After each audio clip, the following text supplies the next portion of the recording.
Silicon Valley, first of all, is such a very resourceful place to be in, because almost everything you need is here. And I think we are learning a lot from the tech experts or different types of entrepreneurs that have failed and have made it in their journey so far. My takeaway would be, I think they have created this entrepreneurship ecosystem and leadership ecosystem that is really supportive of one another. And most important, I think they are willing to invest in new, fresh ideas that, of course, seem to be very sustainable and very innovative.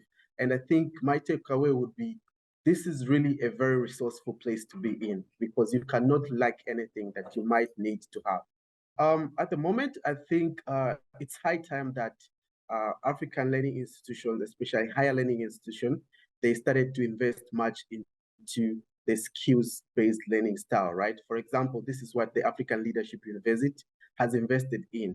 So we are learning more about the 21st century skills. And I think these are skills that are needed for the present and the future, because the world is changing, right?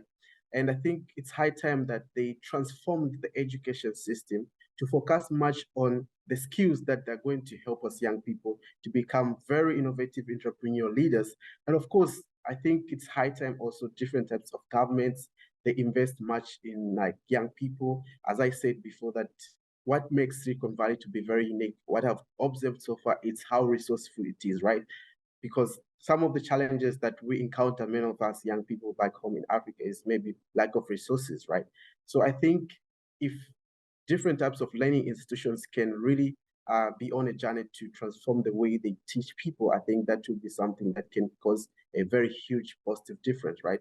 And I think it's very important for them to create or to tailor their educations to the user-centered desires, right? Because most of these institutions, for example, they still, for example, are learning in an odd way, right? And by that, I'm talking about traditional universities. So I think the better way to really provide high quality education that can lead to us students or young people of the African continent to become innovative, to create innovative solutions to some of Africa's present challenges.